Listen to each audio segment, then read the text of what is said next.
Salut, c'est Trado, content de vous retrouver pour la mise à jour de l'analyse technique du CAC 40 avec une superbe séance, plus 2,14% au compteur. Pourquoi? Eh bien, parce que, un, les résultats n'ont pas déçu, ça c'est une bonne chose. Deux, il y a la perspective de baisse de tension au niveau géopolitique, hein, avec une trêve en marche du côté du Moyen-Orient, des rumeurs, non c'est un peu plus que des rumeurs, hein, de rencontres prochaines entre M. Trump et M. Poutine. Bon, tout ça, plus des statistiques économiques qui ont été bien accueillies. On a inscrit un plus haut à 2,14% et de fort belle manière puisque ça s'est fait avec un gap. Là, vous voyez, il n'y a pas de cotation entre les plus hauts de la séance de la veille et les plus bas de la séance du jour. Ça s'appelle un gap, c'est un signal de force. Ok ? Mais c'est pas le plus important. Le plus important, je vous ai dit que j'en parlerai moins, mais là je suis obligé d'en parler quand même parce que c'est pour ça que je vous tanne le cuir depuis des mois. Changement de structure. On est en structure haussière sur le CAC 40. Pourquoi?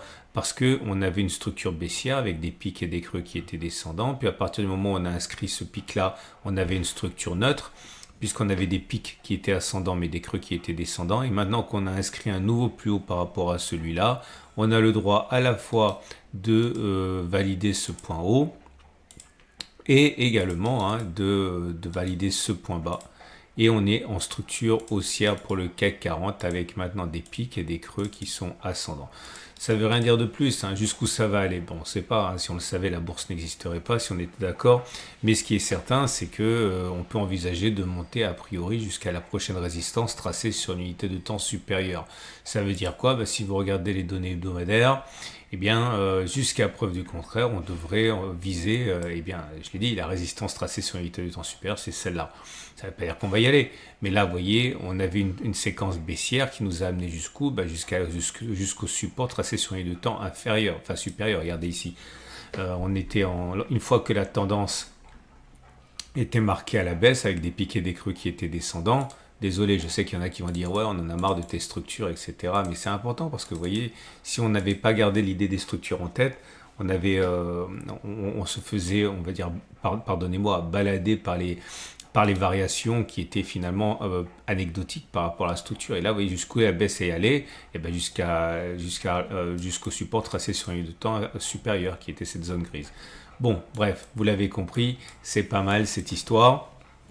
Et donc je reviens à ce que je disais, hein. Je sais, je me répète, mais on m'a dit il y en a marre de tes structures, etc., etc. Mais vous voyez, lorsqu'on avait des grosses baisses comme ça, ou des grosses hausses comme avant, ça ne voulait pas dire grand-chose tant qu'on ne modifiait pas la structure, c'était anecdotique. Et là, vous voyez, on pourrait avoir par exemple une baisse, je dis n'importe quoi, mais une baisse jusqu'à 5%, ok, qu'on n'aurait quand même pas modifié la structure qui serait toujours haussière. Il faudrait clôturer en dessous de ce niveau pour avoir des pics ascendants, des creux descendants, autrement dit une structure qui est indécise, indéterminée. Mais là, pour l'instant, vous voyez, tout s'est passé, on va dire, de manière classique, avec la séquence baissière, séquence indéterminée, et puis séquence haussière. Autre élément important à mentionner, je pense, c'est le ralliement de la médiane de la fourchette d'Andrews, évidemment. Là aussi, je vous en ai parlé. Alors là, si vous découvrez mon format, je suis obligé de vous rappeler un petit peu ce dont il s'agit. Mais une fois que je vais mettre un tutoriel là en dessous de la vidéo. Lorsque vous avez un creux, un pic, un creux consécutif, il y a des règles. Là, je simplifie, regardez la vidéo. Et bien, normalement, on peut tracer une fourchette d'Andrews. Et lorsqu'on trace une fourchette d'Andrews, l'objectif, c'est d'aller chercher la médiane. J'avais expliqué qu'il y avait une boîte de temps. La boîte de temps, c'est le délai dans lequel généralement ça se fait. Vous prenez pivot 1, pivot 2.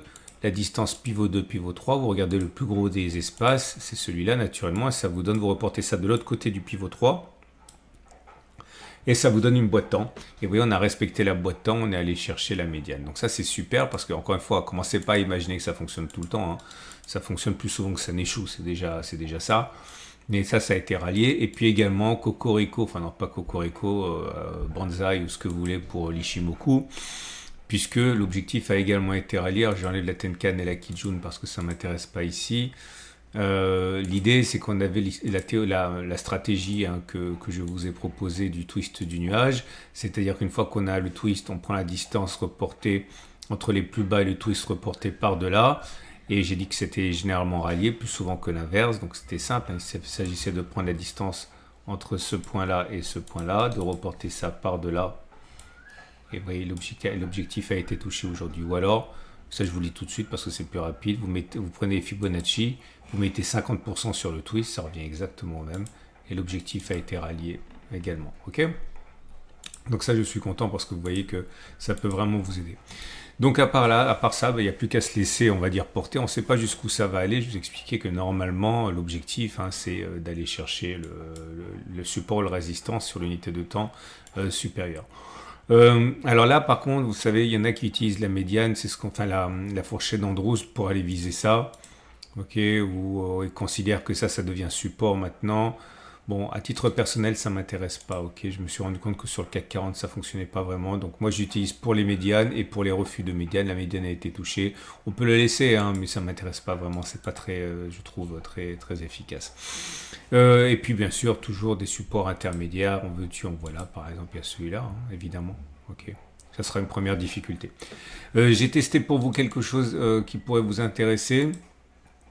C'est au niveau des bandes de Bollinger. On vient d'inscrire un T1, c'est-à-dire une première clôture au-dessus de la Bollinger supérieure. C'est rare, 80 à 90% des clôtures se font entre la Bollinger supérieure et la Bollinger inférieure. On peut en sortir, généralement on revient à l'intérieur et parfois on clôture en dehors. Et c'est ce qui s'est passé par exemple ici, ou ici, ou ici. Et donc à partir de là, j'ai testé rapidement ce qui se passait après un T1, c'est-à-dire après une clôture au-dessus de la Bollinger supérieure. Est-ce que généralement la séance d'après on monte ou est-ce que généralement la séance d'après on baisse? Et regardez ici, j'ai mis un pouce vert parce qu'après une première clôture hors de la Bollinger supérieure, on a une deuxième clôture ici de hausse. On a pris sur cette bougie 0,72%. Donc on a gagné du terrain en clôture. Donc c'est un plus. Dommage, on a eu un setup Tradobull ici, ça a mis fin à l'histoire, mais enfin bon, c'est pas la question. Là pareil, bougie verte hors Bollinger, la séance d'après a été haussière. On en fait quelques-unes, pareil. C'est ensuite la Bollinger supérieure. Dommage, il y a un setup Tradobull ici, c'est une clôture sans contact du tout. On sait que c'est généralement une bonne occasion de spéculer à la baisse. Là aussi, bon, ça a mis fin à l'histoire. Et là encore, T1 et puis une hausse derrière. Là encore, ok, il ne faut pas croire que ça fonctionne tout le temps. Là, par exemple, ça n'a pas fonctionné. Clôture hors Bollinger, séance d'après, ça a été une baisse. Ok, vous voyez, c'est vert, mais c'est une baisse. Vous ne laissez pas voir si vous êtes débutant. Vert, ça ne veut pas dire que ça monte, et rouge, ça ne veut pas dire que ça baisse. C'est le niveau d'ouverture par rapport au niveau de clôture. Là, par exemple, vous voyez, on a baissé par rapport à la séance précédente. On a perdu des 0,10%. Pourquoi c'est vert? Parce qu'on a commencé plus bas qu'on a clôturé. Donc c'est ça, ça veut dire ça vert. Et là, pareil, c'est rouge, mais ça ne veut pas dire que ça a baissé. Vous voyez bien qu'on a pris 0,33%. C'est rouge, pourquoi? Parce qu'on a baissé par rapport au niveau d'ouverture. Donc on a terminé à 17h30, plus bas qu'on avait ouvert à 9h. Ok. Bon, bref, j'ai fait le truc 40 fois. Et au bout de 40 fois, la conclusion est la suivante. Peut-on envisager, suite à une clôture hors de la Bollinger supérieure, que la séance d'après en soit en positif? La réponse est oui. Ok, la réponse est oui, ça a fonctionné comme ça dans 26% des cas. Autrement dit, il est plus plausible. Alors 26% des cas, ça veut dire à peu près 63%, ça veut dire 2 chances sur 3. Ça veut dire qu'il est plus plausible que demain, on clôture en territoire positif par rapport à ce soir qu'en territoire négatif. 103%, ça veut dire que ça fonctionne à tous les coups, ça veut dire que ça échoue une fois sur 3. Donc pariez pas la baraque sur ça, mais en tout cas, voilà. Si vous êtes en position comme moi, ça veut dire qu'il n'y a pas statistiquement d'urgence à sortir de votre trade. Donc voilà, j'espère que vous y voyez un petit peu plus clair. En tout cas, je vous montre quand même pour les marchés américains, c'est important parce que c'est eux qui font le marché. En général, ils sont directeurs. Le SP500 et le Nasdaq ont connu une mauvaise séance, mais il n'y a rien qui est remis en cause. C'est-à-dire que le SP500 est toujours dans une structure qui est neutre avec des pics et ascendants, des creux descendants. On a rebondi sur la zone de support sur l'unité de temps supérieure, c'est pour ça que ça se passe pas trop mal.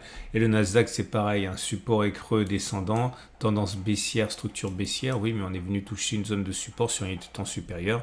Et je le dirai jamais suffisamment, plus fort que les tendances, il y a les supports et la résistance tracés sur l'unité de temps supérieure. Donc ça pourrait déjà être la fin de l'histoire. Ok ? Donc on va passer au trade du jour tout naturellement. Votre rendez-vous avec IG. IG, bien plus que du trading. Une équipe d'experts à vos côtés. Si vous êtes haussier, vous pouvez parier sur le fait qu'on ira chercher la résistance ici. Vous pouvez mettre un stop de protection sous les plus bas en disant que voilà, c'est fini, la baisse est terminée. Vous visez la résistance. Vous pouvez mettre un stop sous les plus bas ici. Vous avez un ratio gain de 0,08. C'est pas génial. Mais bon, si vous voulez un truc plus serré, vous pouvez parier sur le fait qu'il s'agit d'un gap de continuation et qui ne sera pas comblé. Et là, vous avez un ratio gain-risque de 3 même. Hein. Ça peut être pas mal. Si vous avez un biais baissier, ben vous pouvez parier sur le fait que il ne faudrait pas intervenir avant un support. Hein. Donc, enfin une résistance. Hein. Là, vous avez votre première résistance qui est là. On peut envisager éventuellement que ça pose problème. Donc, vous attendez que ça monte. Vous spéculez à la baisse.